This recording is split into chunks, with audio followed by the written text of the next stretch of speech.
Okay, everybody, welcome to the Gym Life Podcast exclusive interview. This is one we've been waiting for, and we're starting off on the right note here with Dan. So without any further ado, Daniel Ryjov, thanks for joining us today on the Gym Life Podcast, man.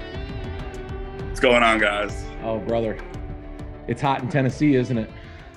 Yeah, man. I run hot anyway because I'm hairy, but You are a hairy fucker, dude. Yeah. I prefer the cold, man. It's because I'm Russian, you know. I love the cold. So yeah, you are Russian, and that beard has grown 3 inches since the last video I saw from you online.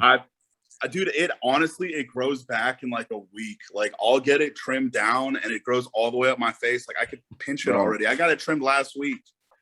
It's bad. Like one of those circus kids or something that looks like the werewolf, right? Right. I don't know. You were probably one of those guys in high school that was growing a beard when he was 12. Dude, that's the thing. Like when I was like 10, 11, 12, I loved beards and I wanted to grow one so bad. And I grew one in high school. Bro, I hate you so much. I still can't grow a beard. I'm damn near 40. Yeah, you were 10 years ahead of the game, Dan, growing a beard back then. Now it's the cool thing to do, you know? Right. Yeah, back then I was a bum because I had one. Now it's like, oh, you're awesome. Yeah, well, that's how you date seniors when you're a freshman, though, I guess. You just, grow a beard. True. And you buy beer for everybody, too, I guess. Beer. Yeah, I would be like 15 with a beard, and I'd be hanging out with my friends who were like 18, 19. Hey, so, we were talking earlier on the phone, talking about those days back before you were this, I don't even know what to describe you as anymore, man. Grizzly. You are a freak in every sense of the word. I mean, the stuff that I see from you on Instagram and online it's nothing short of amazing. And I know you've been hearing that for a while, so I'm not telling you anything you don't already or haven't already heard about yourself. I know you're a humble dude, but this isn't something that just all of a sudden happened to you because you had some gamma radiation or a lightning strike. I mean, you've been in this for a while. It's been close to almost 17 years now, I would say. I'm about to turn 28. So since I was like 11 or 12, man, it's been a work in progress. Tell me about that. Cause when we were talking earlier, you'd mentioned 11 or 12 and I kind of stopped. I said, did I hear him right? 11 or 12. How did that moment start for you? Cause it's funny, Dan, but when we always hear, don't lift weights when you're young because it might stunt your growth. Yeah. That's all bullshit, obviously. I mean, it's like when I was younger, I was a really competitive kid. I loved sports. And my dad was always telling me, if you want to be the best, you got to work out. You got to get bigger. And I never believed him. And then I just started working out and I fell in love with it, man. So when I was going to a sports camp when I was younger, we had a weight room in there and I would go work out with like the 15-year-olds. And we would just pretty much bench and do biceps. And that was it, right, Yeah. So bench and biceps. That's how I got introduced. Yeah, the bar pump for sure. When you were 10 and 12, you were way ahead of the game then too. That's what I do to get ready for the podcast. Is I go down and bench and bicep curl. That's what I should have done. I should have done a little bench, get a pump. So you started this weightlifting back, and you said athletic camp, and what was that all about? I mean, we're gonna get into your athletics a little bit, but at 10 or 12 years old, you were in this athletic camp, and your parents sent you there. They must be some pretty competitive people themselves to have a son like you. Tell me the backstory behind your dad and what led you to kind of listening to his advice and going into that athletic camp. I imagine you didn't have much say in it. Your dad was probably, you're going to this camp. So it was pretty much like one of my best friends went, and it was like a sleepaway camp, I guess you could say, where it's like a sports camp. And he would stay there for the whole summer and pretty much play every sport. But for my father, I guess he just wanted me to work out and have everything he never experienced, and then play sports because he grew up in Russia, obviously. So he went in the military and I guess never really had a chance to do anything like that. So he just, I guess, wanted me to have every opportunity possible, if that makes sense. Wow. Yeah, no, it makes complete sense. I mean, that's what we're supposed to do as fathers, right? I mean, give our kids everything we never had. And for you, man, it was your dad's, love for getting in shape or to lift weights and that sort of thing. I guess, is your dad a big guy? Yeah. I mean, I think he's like 6'1" or 6'3", somewhere around there. his forearms, because he does construction, his forearms are like the size of mine, man, even bigger. It's crazy. I've got some big forearms too. So for his forearms to be the size of mine, I got really lucky with genetics, man. That's all I have to say. Yeah, I mean, Russian says it all. So is your dad in the States now, or did you come? Yes. Okay. Yeah, he lives up in New York right now. Yeah. So you started off in this athletic camp, started pumping some iron, or they were probably sand-filled plates back then or something. But in any case, you started pumping some iron, and we talked about you kind of going into high school, and those athletics carried over into high school, but you fell in love with one sport in particular, and that was football, which makes complete sense because you're 6'2" and 250 pounds. At least back then. You're bigger now, but you mentioned that you started off your football career in high school, and you moved into a different school, and tell me a little bit of how about that went, because that's a cool story. You shared that with us earlier. So growing up, my dad pretty much sent me to like the best school he could find in the area, which happened to be a private school. And the sports there, our graduating class had 18 kids. So it was very small, and our sports were not competitive at all. So me being like the better football player there, my father was trying to tell me, might not transition too well in a real high school, if that makes sense. Yeah. So when I transferred over to a public school where football was like, they were known for football there.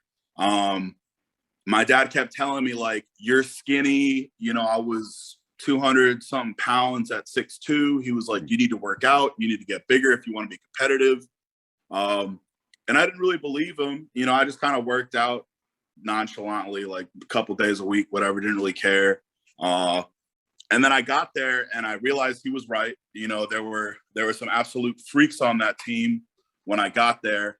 I remember seeing one of the kids after his freshman year in college. I believe he benched 455.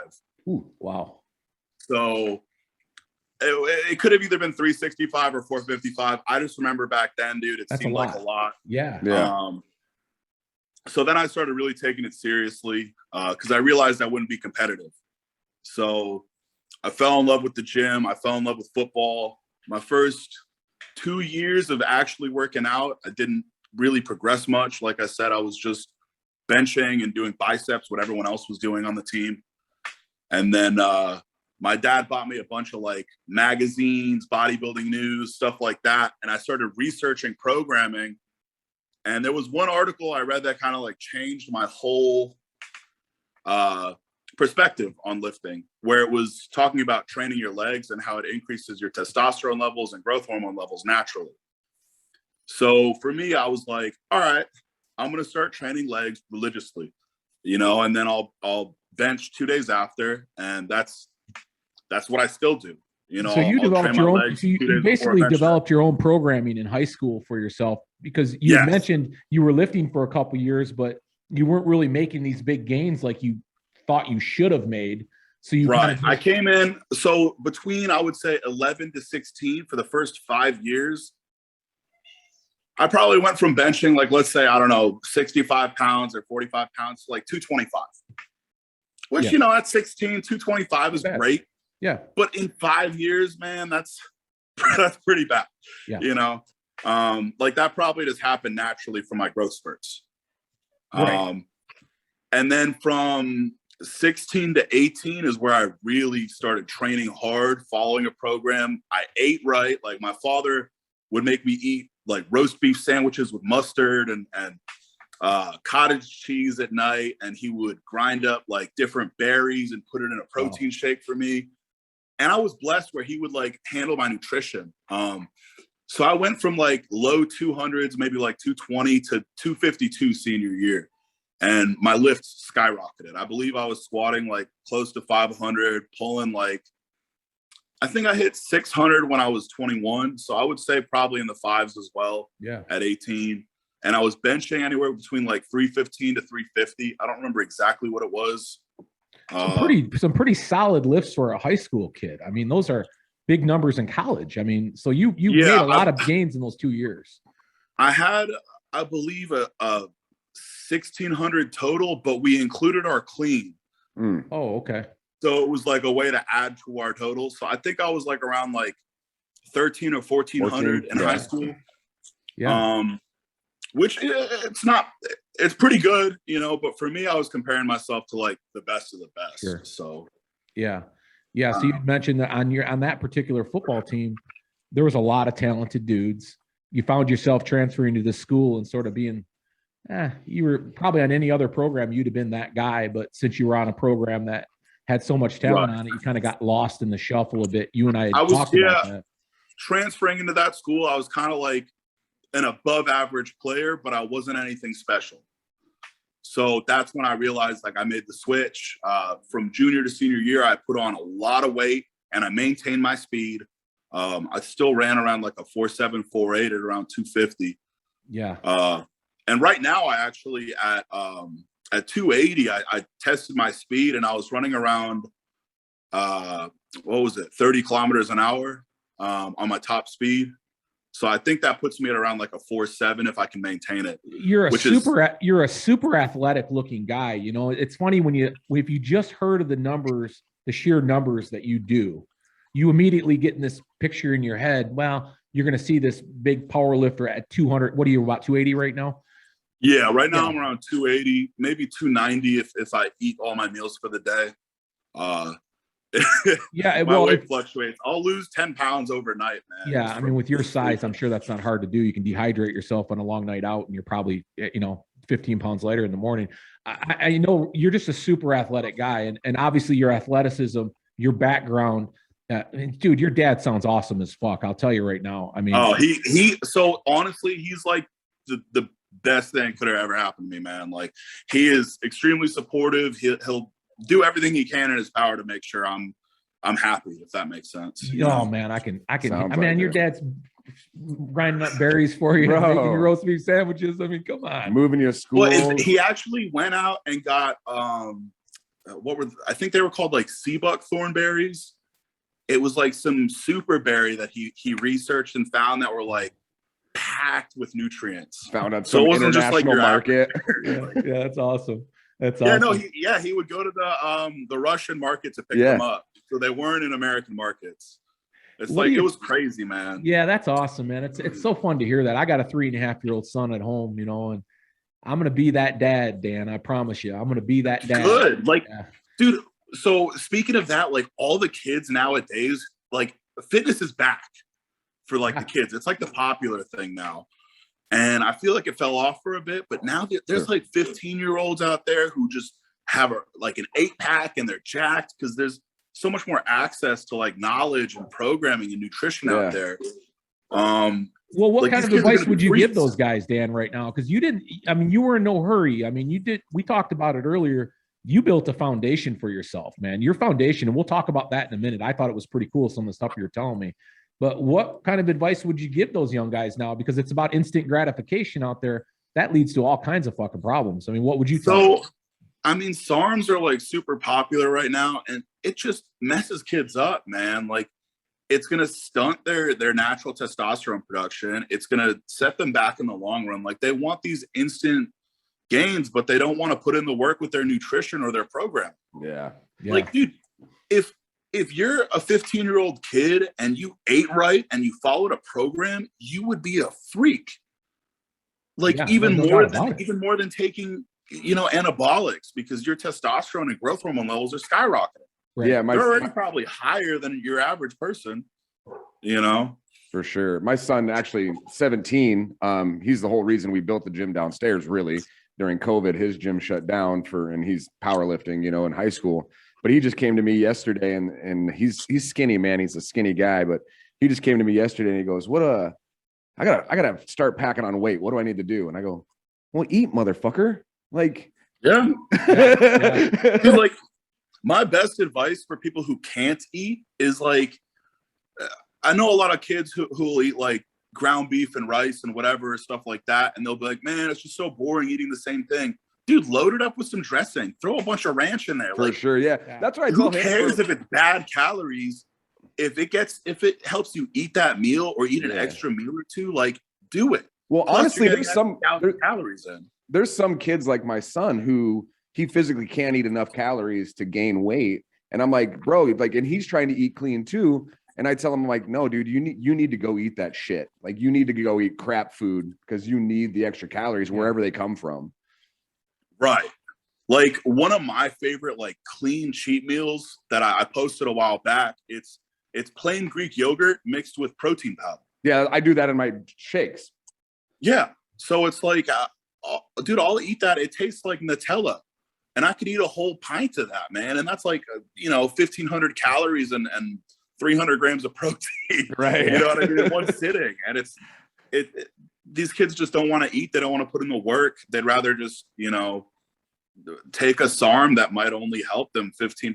Like, you don't even know how much it helps. And the SARM market is crazy. I mean, you don't even know if it helps at all unless you're getting your shit tested. Even the websites that are reputable, they get them tested one time when they launched, and that was like 1996, and their shit. Not even. They'll send in a good batch, and they'll get that one tested. Yeah, exactly. Like, that's what these kids don't realize. Well, and you said it. These kids don't have to go that route because their natural testosterone by itself is right. If we could just go back, crazy.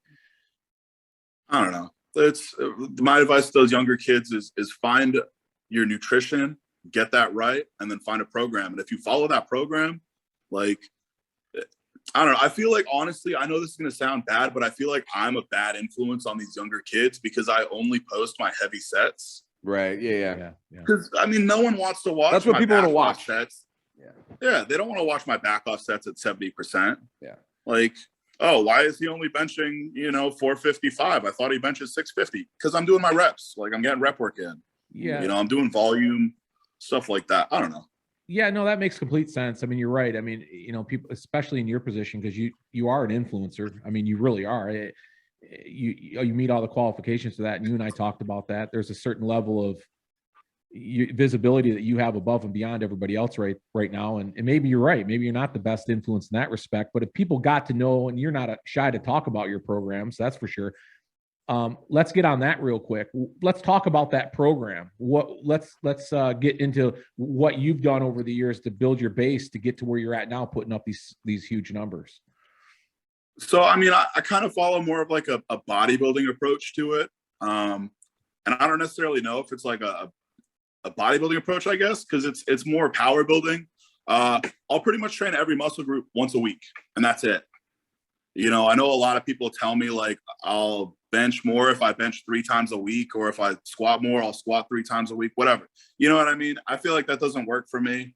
So I just train one muscle group once a week, and that's what I do. And I just rotate it, and I'll take days off when I need them. I don't take any days off.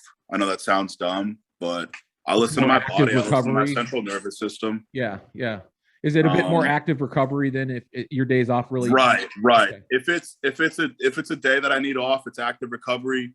It's pretty much auto regulation training, man. Like, I'll go in if I feel great. Like, I'll work up to a 3x3. If I feel like garbage, I'll do some rep work. Unless I'm following like in meet prep, then I'll have like an actual coach who will prep me. Right. So it's more of a listen to your body methodology. You're really paying close attention to how you're feeling, right. Last workout was. Because I feel like in this sport, man, it's more about longevity than it is instant, instant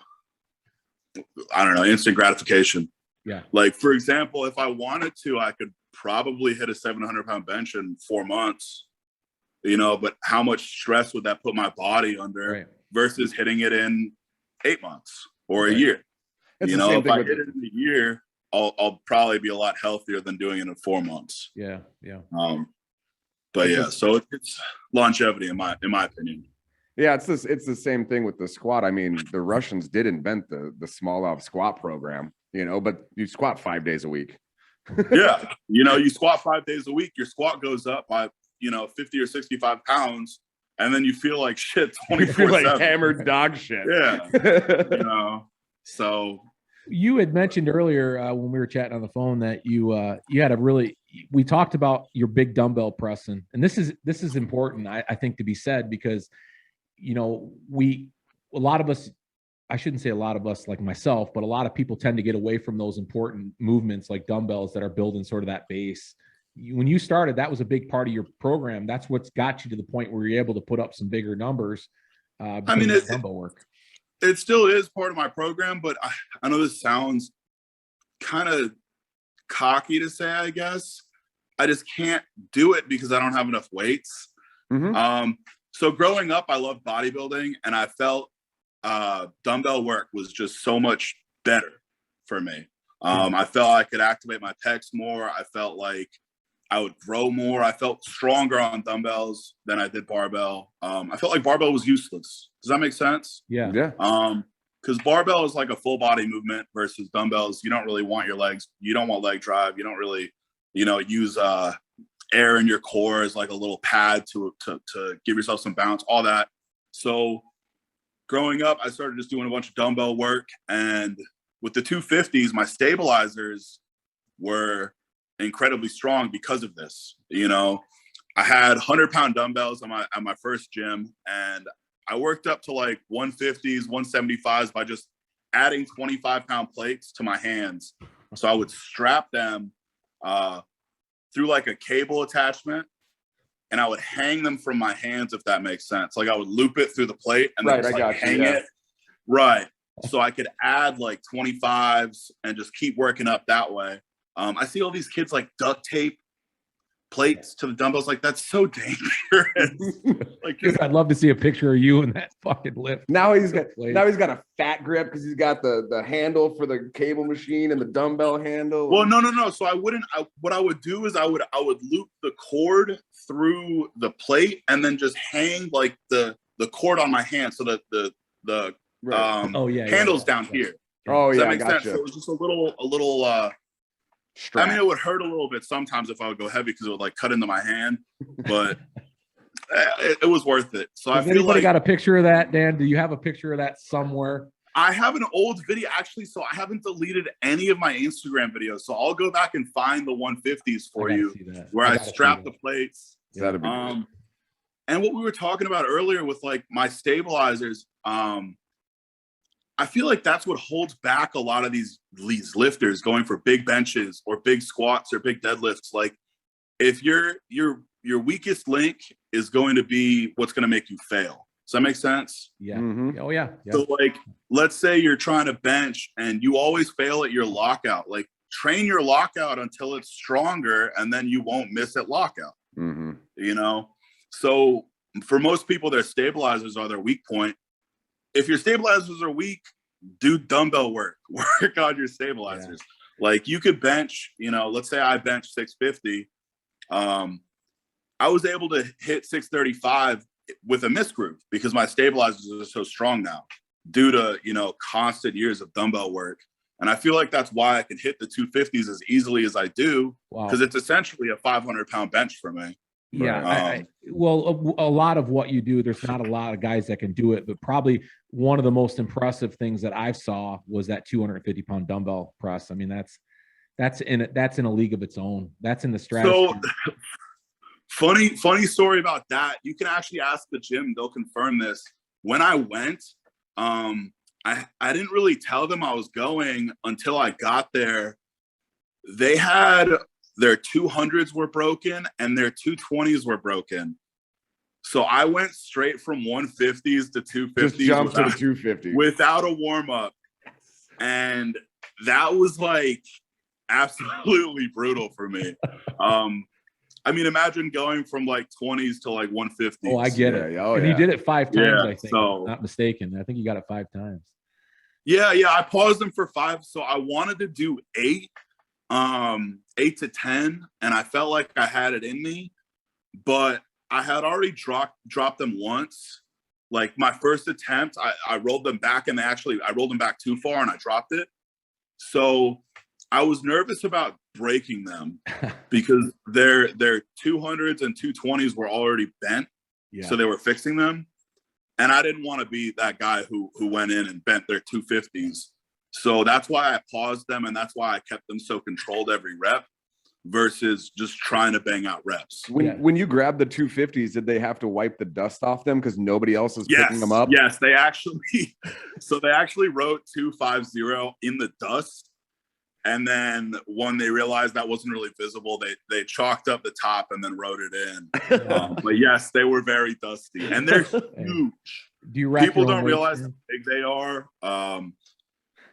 If you see them in person, man, they're massive. Oh yeah, I imagine. Yeah, I mean, Like- I'm sure it doesn't do it justice looking at that picture. I'm sure in person there, because you're a big guy, you know, so sometimes it's what's in the background. I'll have to send you a video of my friend who's a bodybuilder using them, and then you'll realize how big they are. Yeah. I was gonna say you are definitely a big guy, so those just look like 150s on your knees, but to most That's the thing. Everyone was saying, you know, they look like regular dumbbells to me. Like, no, they're at like hip height for most people. You know, not necessarily that high, but at least mid quad. Yeah, Pretty tight. Yeah. So here's a couple other cool lifts that you do and have done. I want to jump around a little bit here. One that I think is pretty damn awesome and probably your most underrated achievement. 81 times at 225. Yeah, I mean, so a lot of people give me hate for that, just because I don't fully lock out every rep. Fuck all that. Oh Yeah. Jesus. And well, so here's my explanation for that, and I tell everyone that, like, do you guys power lift? Yeah, I'm a I'm powerlifter. assuming Yeah. you do, right? So when you're doing volume work, what's a big load of volume for the day? Like 2,000 pounds? Yeah. 3,000 Oh yeah, pounds, probably. right? Yeah. You know, that's, let's say your max is 500 on bench. That's doing your max, you know, 4 to 5 times. Yep. I would say that's a lot of volume for a day. Oh, yeah, Now, I would too. 225 for 80 Yeah. is like 18,000 pounds. Yeah. Yep. That's like me hitting my max like 20 times in a day. It's crazy. I mean, aside from that, I mean, it's combine work you're doing at 225. That's where that lift came from. So that's why everybody chases that number now, right? Right. These pros. I Right. think the world record's only 71. It's so let's just That's what I heard. So I think I have the world record. I You do know, too. I could easily lock them out. I'm literally stopping before lockout. You can see the bar leave my hands. right. The bar is actually traveling to lockout. Your hands just aren't underneath of it. Yeah. Right. So the part that actually frustrates me the most, and you can see it happen when I do that. Sorry, my cat is You're like good. Yeah. trying to clean my It's hands. actually perfect that So- you actually own a cat, an animal Yeah, or something, yeah. you know, instead of eating all. Oh, we have 2 pit bulls also. Makes And sense. they're gorgeous. So when I'm stopping at lockout, if you watch the video, my body actually leaves the bench because I'm pressing it so quickly. Yeah. And that screws up like my arch. It screws up my leg drive. Like my legs will start cramping up. I feel like I have 100 in me on a good day. And I mean, you honestly, know? like there's a lot of influencers that catch crap for that. Like Callie never locks out anything. Yeah. But like at the end of the day, like you said, when we're doing volume work, when we're doing rep work, there's no point to locking out anyways. We maintain muscle tension without locking out. We don't get out of position Right. by not locking out. Like there's a whole reason we don't lock out. Well, that's the thing. I don't want to put, like I said, 18,000 pounds of volume on my joints in one On your day. joints now, not on your muscle, on your joints. Right. Exact, dude. There was one time, so I did 405. My best is 23. I've done 20 multiple times, and someone was like, "Man, you couldn't even do 10 if you locked out." Dude, I did 405 for 20, paused, and I locked out every rep. Yeah. My elbows were sore for the On next fire. 2 weeks. Yeah. Yeah. And I was like, dude, this just ruined my training for 2 weeks just to prove a point. Like, this isn't worth it. Right. You know, I'll lock out anything like 10 reps or less. Yeah. You know, or I'll It's always stop the guys just that can't before do it Guys that that have complain never about fucking not done it before. locking out. Absolutely. I will say this, and I'll say this to let everybody know how much weaker I am than you. I entered a bench press contest once. It was at a bar, right? It was like 10 o'clock at night. Probably not a good idea. That sounds fun. Yeah, The it bar, was I was great. going to say, actually, it sounds like a It was great packed. time. It was packed. They had a bench on the stage and they had 225 pounds on it. And they said, okay, let's do it for reps. There was about 30 guys there. I ended up I think I took first. It's controversial, but anyhow, 52 times. And that kicked my fucking ass. I mean, I got total respect for That's 81. insane. Dude, 81 is fucking stupid. That Well, is crazy. still, but like, so I know this is another thing. Like, you brought up the whole NFL combine thing. Yeah. So everyone always brings up like, oh, if you did 80, like, why can they only do 50? And why is the record there 50? or whatever, I think 49 or something. Yeah. And I was like, dude, they're college kids. Yeah. And they don't bench. That's not what they train to do. They don't lock out either. You know, Yeah, I've done the comparison there. They don't lock out, but Yeah, still, but that's it's not like NFL doesn't train to bench press. It just happens to be a test they of don't, strength. dude, they don't know how to bench. Yeah. They don't know how to use leg drive. They don't know how to properly tuck their elbows. They just slam it on their chest and press. Yeah, like, they're all flat. I'm a bench specialist. Yeah. So that's why I do more reps. Yeah, man. That was a crazy one. That was one I looked at and I said, why are we not talking about this? So that 81 is nuts. That got a lot more attraction on TikTok than Instagram. Instagram, that kind of got like no views, but on TikTok, that is what probably made me go viral. Yeah, that was nuts. Go for that 100 just for the fuck of it someday, Dan. Seriously. I might at next month. I'm going down to Texas, so I might. We'll see. Yeah, that'd be fun to watch. You know, getting back to some of your lists. I mean, when you started, so after football, you know, that worked out the way it was kind of supposed to. I look at you now and go, yeah, this is all working out perfect for you. You know, you had a good, fun football career. You learned how to lift weights. Your dad's supporting everything you do.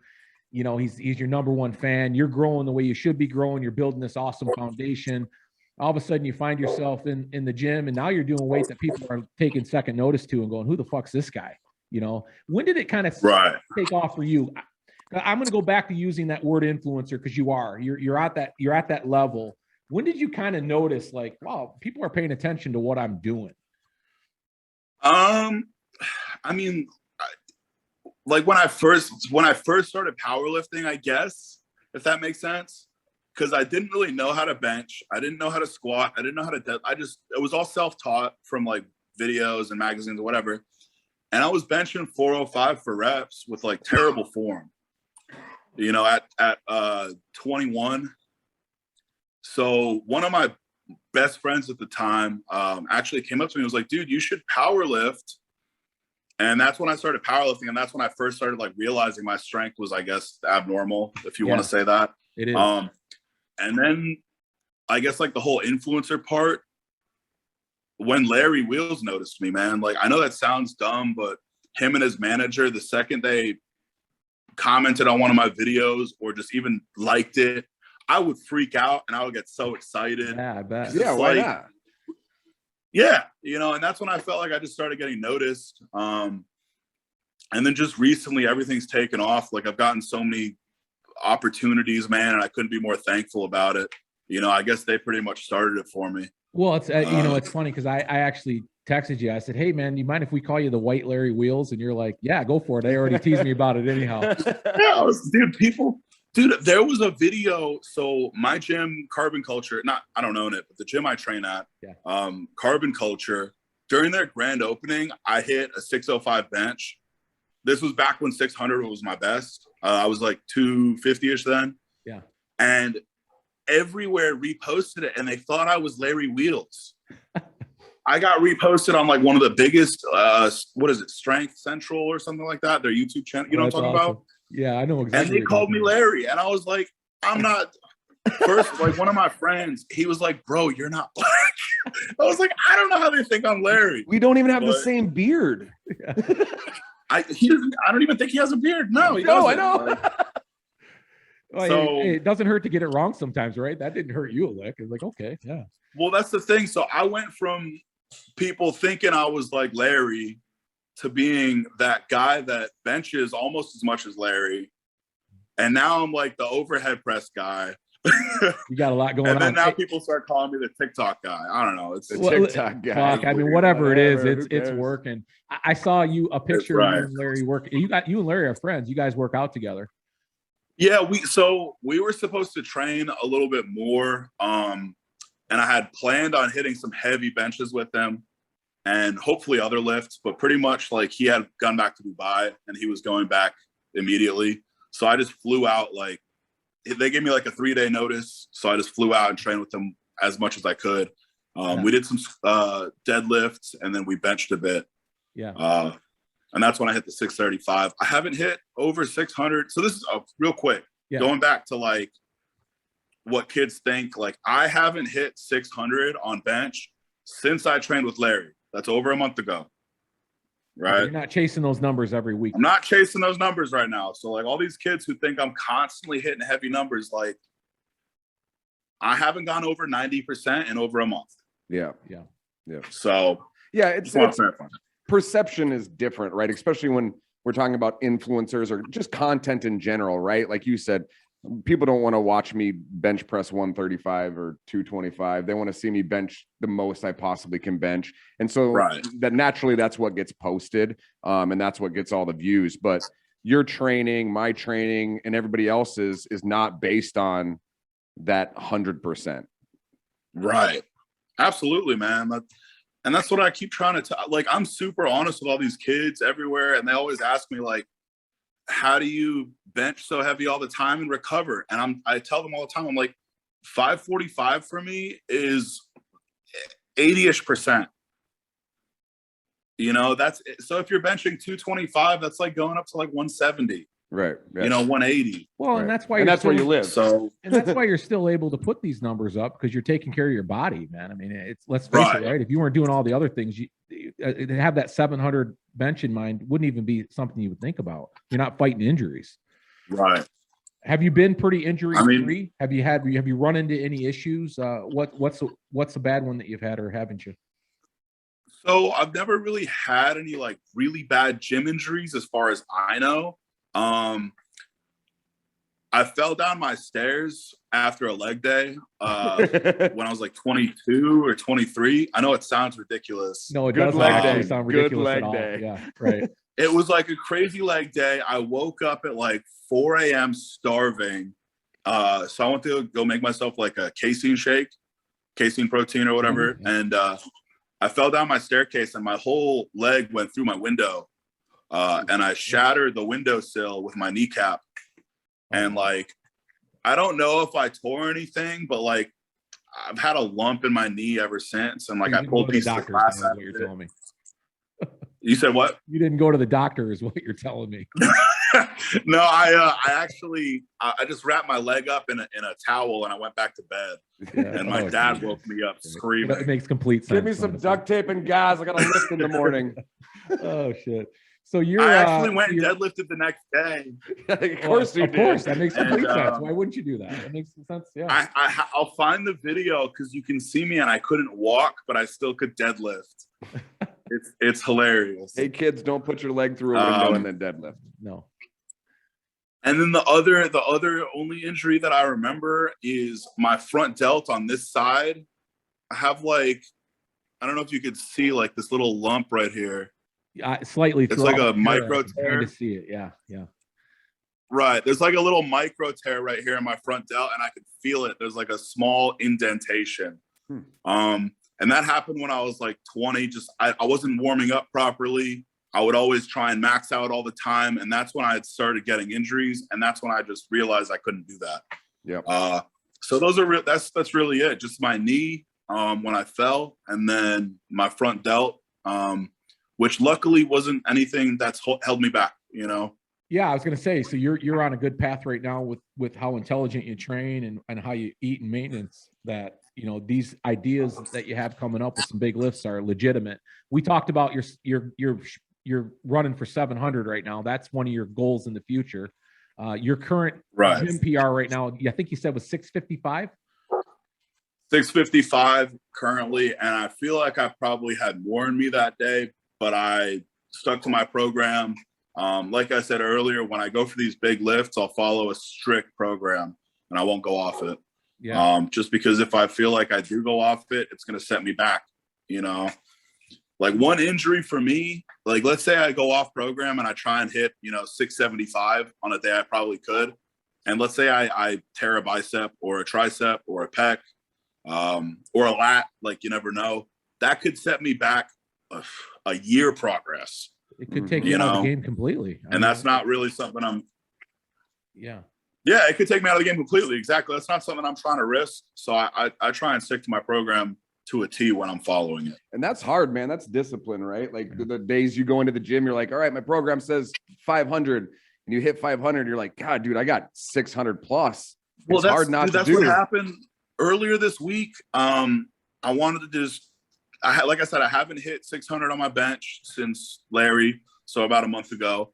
So I wanted to go in and I wanted to feel about 550 because I'm supposed to bench heavy Saturday. So I went in and I hit 545. It was a 3-second negative, just like a 1.5 count pause. And then I slowed down a lockout because I was nervous I was going to throw it in the air. So it moved the fastest it's ever moved, in my opinion. Mm-hmm. And I really wanted to go heavy that day. But I just had to hold it in. You know what I mean? I had to save it. Yeah. I felt like I had 6 to 8 reps in me at 545, which would have been a PR. But yeah, dude, discipline is like the most important thing when it comes to growth. So yeah, that's profound. It is true.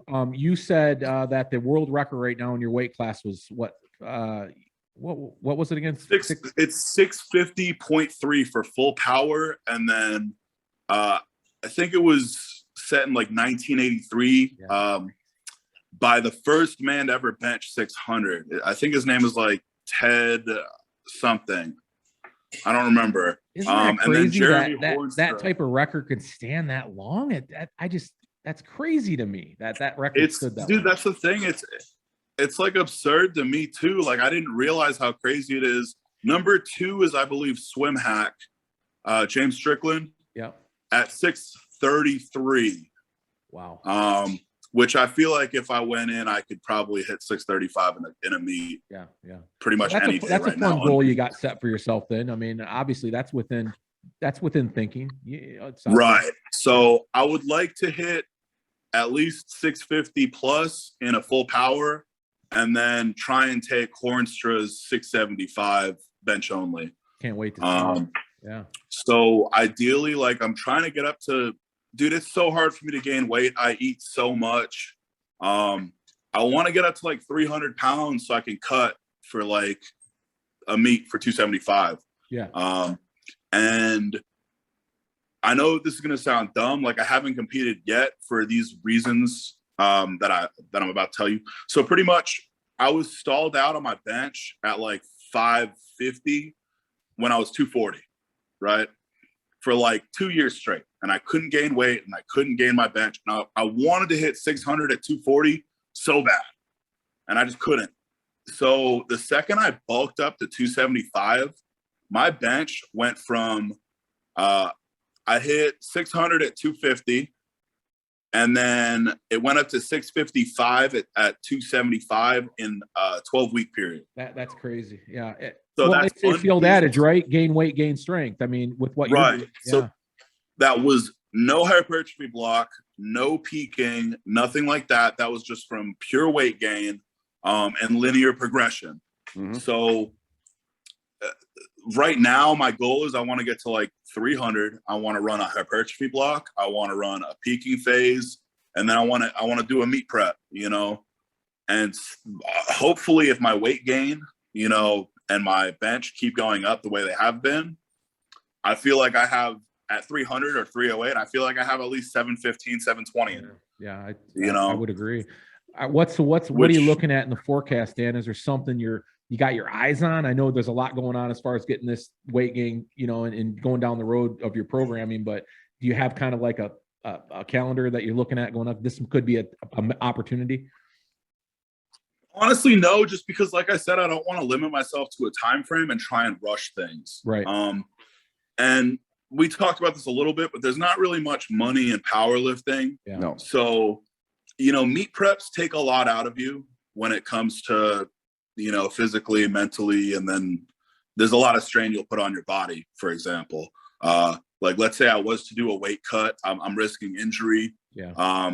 And if 700 isn't there, then what's the point? If I don't feel confident in hitting like at least 655, why would I go and do a meet and, ruin my body or potentially ruin my body for a 16-week prep when I'm not going to be the best? That's been my mentality. Yeah, it sounds like, and it's coming, right? I mean, you at the rate you're going, you're going to get there one day and just turn around and go, okay, I'm there, I'm ready. Right. Yeah. Right. Like in, let's say a year, I could be like, all right, if I can hit 655 unpeaked, right, I'm going to go do a peaking phase and do a meet and hit, 655 on a second attempt. Yeah. Yeah. Exactly. So Speaking of these big bench presses, you know, in most of the pictures you post, you got Samantha spotting you on those pictures. yeah, right? Yeah, yeah, that's my girl. Put a lot of stress on her, don't you? No, not that she can't handle herself, man. She's built like, she's built like a tank. She's super muscular. So she actually does get super anxious whenever I bench, because I always tell her, I'm like, look, you're not there to save me.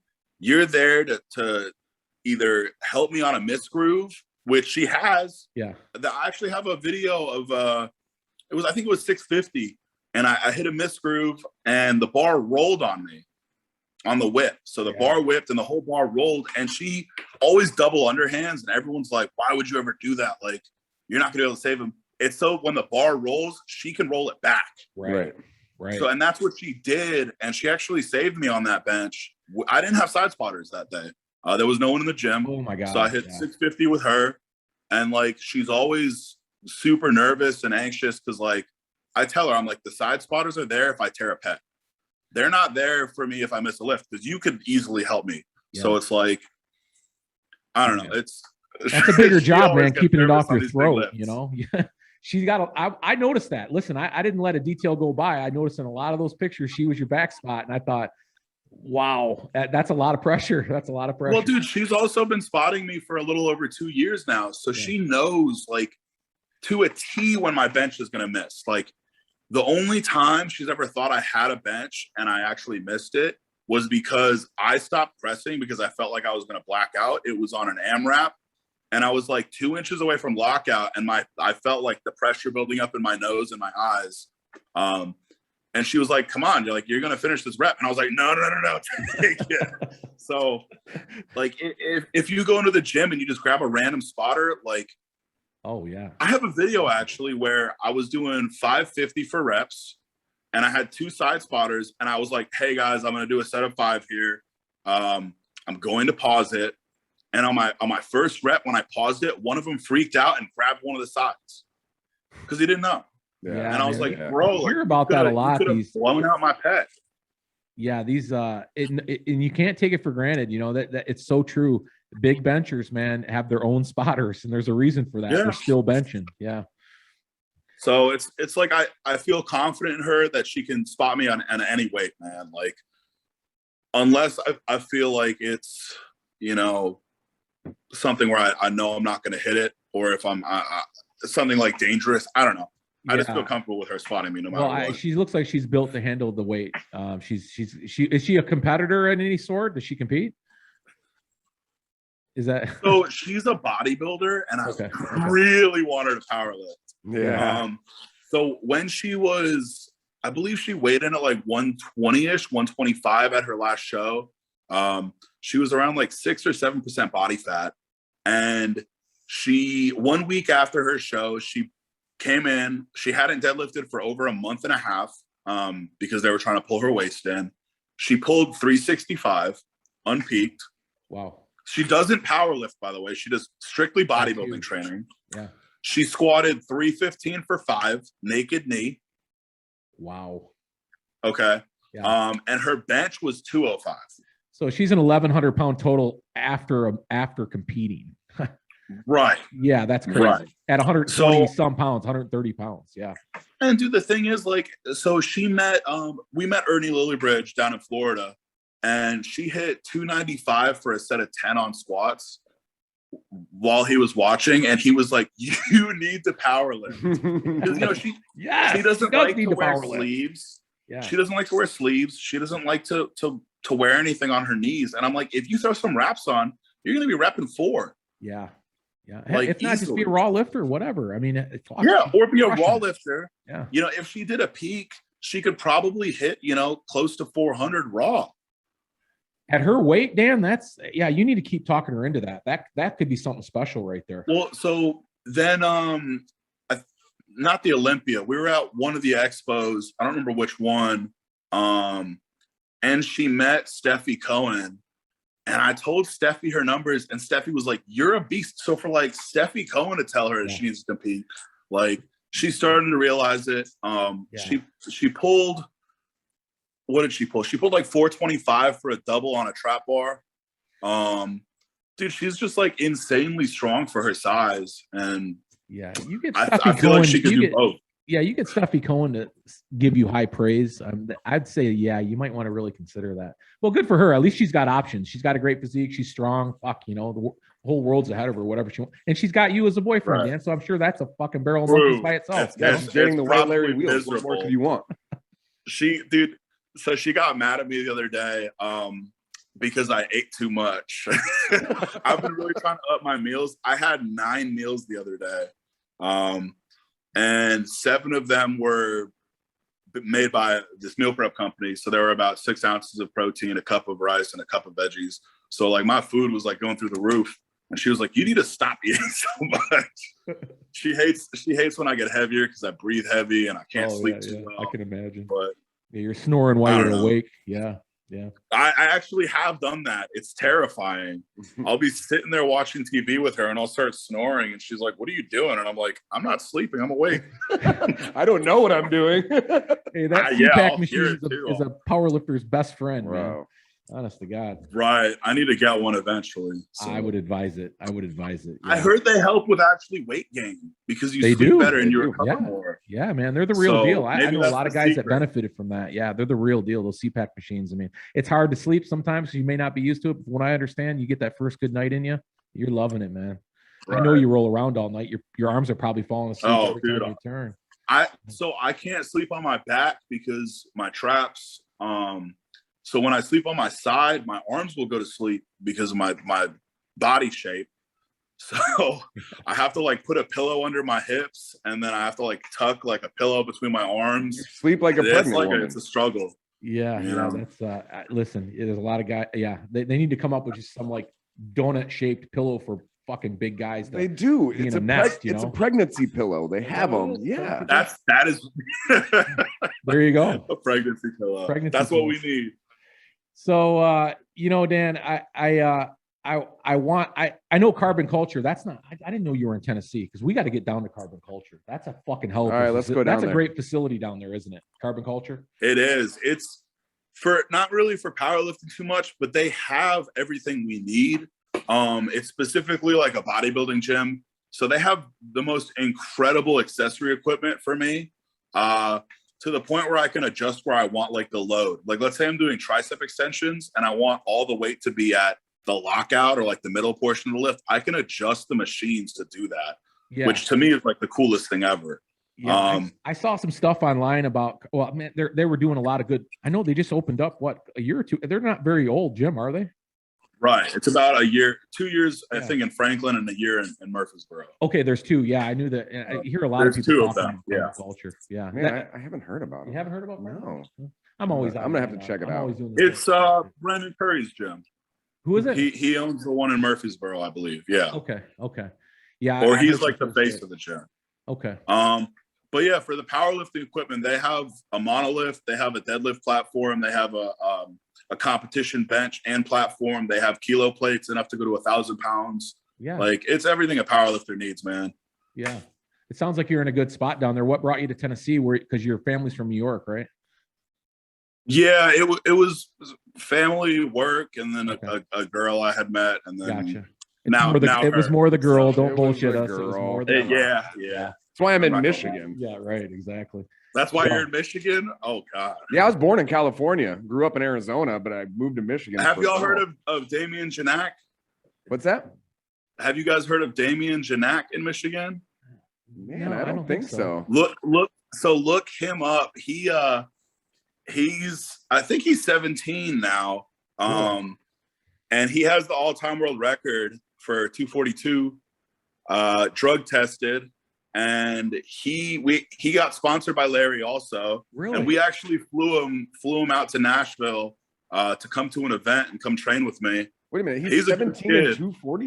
242 at 17. Yeah, dude, he's a beast. He might be 220 now. I don't know. But we got him I got him with a powerlifting coach and a nutritionist. So he's actually gaining a ton of strength and he's following the program, I hope. So he's gonna have he's competing against Eric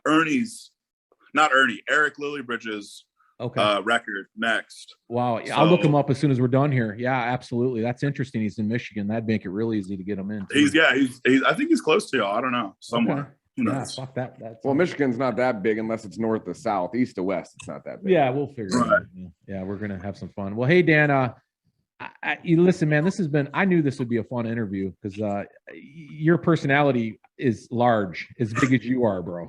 And I want to thank you a lot for coming on, and I hope we can follow up and do a fun one.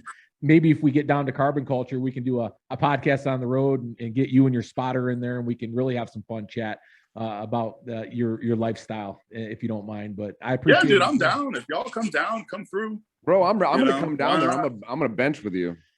We can work out. We can. Dude, there's fuck all that. You gotta fix my bench, man. No way. Yeah, don't. Robbie challenges everybody, and no one steps up. No, they're all afraid. They're all afraid. I'll fix your bench, man, dude. So like, here's the thing, real quick. I don't know if y'all are trying to. We're going too long or not. No, we don't bench for me. It's so easy for me to see like a small little detail, like, hey, your left lat is getting loose on your bench, which is why you always lock out uneven or something like that. So for me, bench is like so easy to notice these little details. So I could pick apart your bench if you want. Oh, you know, you'd be there all fucking day picking apart your bench. That's Shut all up. First of all, my bench isn't that ugly. Fuck, it's terrible. You can check it out on Instagram. Oh, but I understand that because I'm a squat specialist, so I can pick apart anyone's squat for days. Teach me how to squat, man. I'm trying to look. My best squat, I was like prepping for like 900 with reverse bands because I wanted to hit 8-ish raw, well wrapped.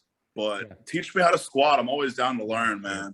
You're careful what you wish for, dude. What do you mean careful? I've been squat. So when you started lifting, you started out with bench press and dumbbells. So I met Jerry Rice when I was 12 years old, and I asked him what it took to be in the NFL. And the only thing I remember is he told me work on your legs. I've been squatting since I was 12 years old. You're a good squatter. I'll see. Perfect. He's a good squatter. Fair enough. Yeah. All right, Dan. Thanks for joining us, man. I had a blast. I can't wait to meet you in person, and that will happen someday. I'll make it happen because I want to get down to see you. But in the meantime, keep killing it out there, bro. I mean, that overhead press, I'm waiting for that 500, right? Is that the next lift? Bro, I want that so bad, but it's something I don't want to keep pushing because, like, when I unrack anything in the 450s, I tend to black out a lot. Tough. Yeah. Because there's just so much pressure put on my head, like, because I can't rest it on my shoulders. Yeah. Did I just keep blacking out? Like I went for 455 and I was feeling good and I blacked out like when I'm on the D-rack. Yeah, you're right about that pressure. Yeah, well, fuck all that. Just do it when you can do it. We want to see that 700-pound bench first. So, all right, Dan, thanks for joining us. This is Gym Life, and we had a great time with Daniel Ryjov and the White Larry Wheels. And we're going to quit calling you that, bro, because you deserve much more. Yeah, we're just going to call you Daniel by now. Yeah, the Russian fucking phenom or something. I don't know. Perfect. That works. Figure it out. Thanks, Dan. Appreciate it, man. All right, man. Have a good night. Peace. All right, brother.